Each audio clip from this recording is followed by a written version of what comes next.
दो मित्र आपस में मिल करके व्यवसाय करने के लिए वो बाहर चले गए, बहुत दूर परदेश चले गए और परदेश में जाकर के कुछ ऐसा व्यापार किया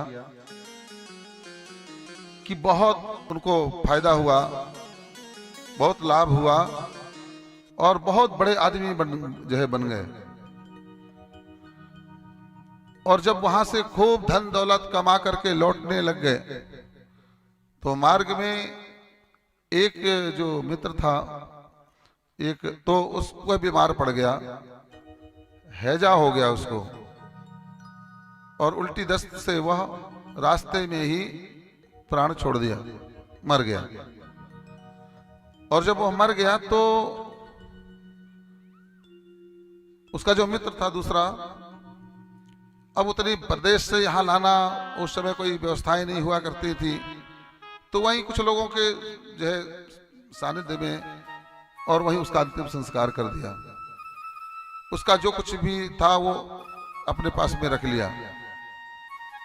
जब वह अपने पास में रख लिया और जब वहां से चला गांव, अपने गांव के लिए, नगर के लिए, तो उसके अंदर लोभ जागृत हो गया। और लोभ जागृत हो गया तो उसने सोचा, अच्छा देखो यहाँ कौन देखने वाला है, मैं चाहूं तो पूरा का पूरा माल बचा सकता हूं, है ना। अगर इसका बंटवारा करूंगा तो आधा चला जाएगा इसके परिवार को, तो क्यों ना ऐसा करूं कि मैं जो है पूरा का पूरा हजम कर जाऊं कुछ। और वो ऐसा किया भी। वो वहां से आया और आकर के सारी बात बताई, रोने गाने लग गया और थोड़ी बहुत कुछ दे करके कि ये देखो उसका हिस्सा था, उसका पैसा था, ये लीजिए, माँ बाप को दिया। और माँ बाप को जब दिया तो माँ बाप भी बोलने लगे, देखो मित्र हो तो ऐसा मित्र हो, जो है वहां से आया, जो कुछ हिस्सा था उसका वह भी जो है हमें दे दिया। समय गुजरता है, उसके पास में खूब धन हो गया, मगर विडंबना ये थी कि संतान नहीं थी। जैसा कि इस संसार का नियम है कि कुछ ना कुछ आपके जीवन में कमी अवश्य रहेगी। किसी के पास में धन है तो जन नहीं, जन है तो तन नहीं, कुछ ना कुछ तो कमी है। यहां कोई पूर्ण नहीं है। अगर पूर्ण हो जाए व्यक्ति तो फिर यहां रहेगा ही नहीं। हर व्यक्ति के जीवन में कमी है। इसलिए ऐसा मत सोचा करो कि हम दीनहीन हैं, दूसरा व्यक्ति बहुत सुखी है और हम भी वैसा ही बनने का प्रयास करें, हम भी वैसे ही जो है लखपति करोड़पति बनने का प्रयास करें और अनीति से, अधर्म से कैसे भी, क्योंकि ऐसी प्रेरणा मिलती है। हमने समाज में देखा है कि व्यक्ति अन्याय, अधर्म के साथ में रुपया पैसा कमाते हैं और बड़े हो जाते हैं तो समाज को एक प्रेरणा मिलती है कि तुम भी ऐसा ही कमा लो। और लोग कहते हैं देखो उसका तो कुछ नहीं होता है, वो तो जुआ खिलाता है, सट्टा खिलाता है? वो तो तरह तरह के गंदे काम करता है, इसके बाद कितना पैसा है, बढ़िया मौज में है वो व्यक्ति। ऐसा लोग कहा करते हैं। इसीलिए कहा जाता है कि उन लोगों का कभी भी सम्मान नहीं करना चाहिए समाज में जो अनीति और अधर्म से सम्मान और संपदा को कमाया हो। क्योंकि जब आप ऐसा करते हैं तो कहीं ना कहीं आप समाज को बढ़ावा देते हैं कि आप भी ऐसा ही करो।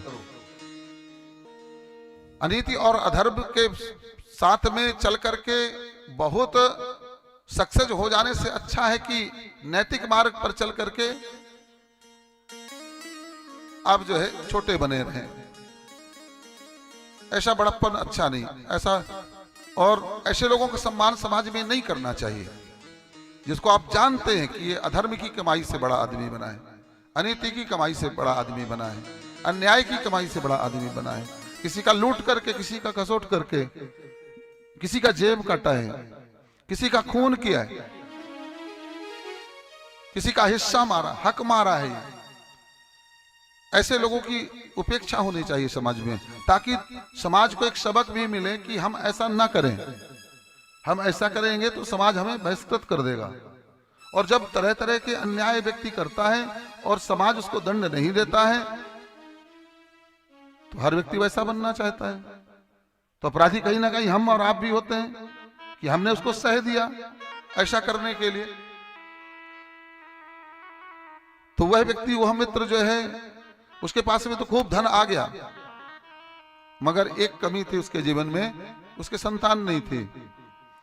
मगर दैव योग से महाराज ठीक साल भर के अंदर ही और एक संतान की प्राप्ति हुई। वो बड़ा खुश हुआ, बड़ा खुश हुआ। ये अब देखो, भगवान जब देता है तो छप्पड़ फाड़ करके देता है। यहाँ धन दौलत भी पर्याप्त हो गई, अब जो है पुत्र भी आ गया, संतान भी आ गई, अब क्या कहना है ना। कुछ ही दिन, साल, 6 महीना, जो है 2 साल 3 साल ठीक से रहा। इसके बाद में वह उसका पुत्र बीमार पड़ गया, और जब बीमार पड़ गया तो वह डॉक्टर के पास भी ले गया, वैद्य के पास भी ले गया, और वैद्य के पास में, डॉक्टर के पास में ले जाकर के उसका इलाज करवाने लग गया। मगर इलाज का कोई प्रभाव ही नहीं पड़ता।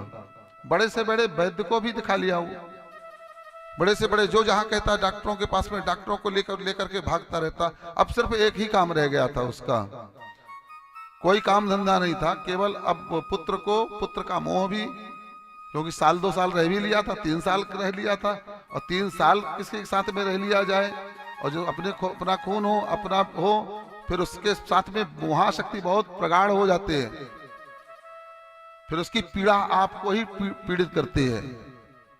उस माँ से पूछिए, जब उसका बच्चा बीमार होता है तो भी बच्चे को कम पीड़ा होती होगी जितनी की माँ को पीड़ा होती है। तो अब वह बच्चे को लेकर के भागने लग गया, यहाँ वहां, और ऐसा करने से क्या हुआ, धीरे धीरे जो बैंक बैलेंस था वो खत्म होने लग गया, जाने लग गया। मगर मोह ममता इतनी उसकी हुई कि बोले कुछ भी हो जाए, सब कुछ बिक जाए, मगर मेरा पुत्र ठीक हो जाएगा। बैंक बैलेंस तो गया महाराज, जो लाखों बना करके रखा था वो तो जो है उसमें चला गया। और दिन रात जो थका मांदा आता, रात में सोता नहीं, वो सोने नहीं देता था, रात में चिल्लाता था, रात भर चिल्लाता था। इसके बाद में यहां तक नौबत आ गई कि घर भी बिक गया, और घर बिक जाने के बाद में ऐसा करते करते वो 13 साल का हो गया, बिस्तर में पड़ा 13 साल जिया, और इसके बाद बोलना बंद कर दिया 2-4 साल से। तो बस ये लोग बच्चे को देख करके अश्रु बहा करके उसको जो है करते रहा करते थे। 13 साल बाद जब सब कुछ लुट गया, तो एक दिन पिता बैठे थे उसके चारपाई में और रो रहे थे, तभी वो अट्टहास करके हंस पड़ा। अरे बहुत खुश हुए कि मेरा बेटा बोल दिया, हंसने लग गया। मगर हंस करके क्या कहता है, और मित्र कैसे हो? बोले अरे बेटा क्या बोल रहा है तू, क्या बोल रहा है तू?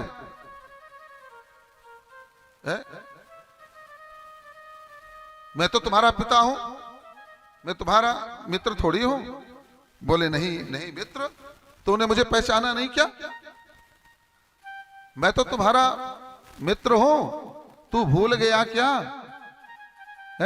हम लोग गए थे ना, जो है विदेश गए थे, परदेश गए थे कमाने के लिए, धन कमाने के लिए, रुपया कमाने के लिए। मैं वही मित्र हूं तुम्हारा।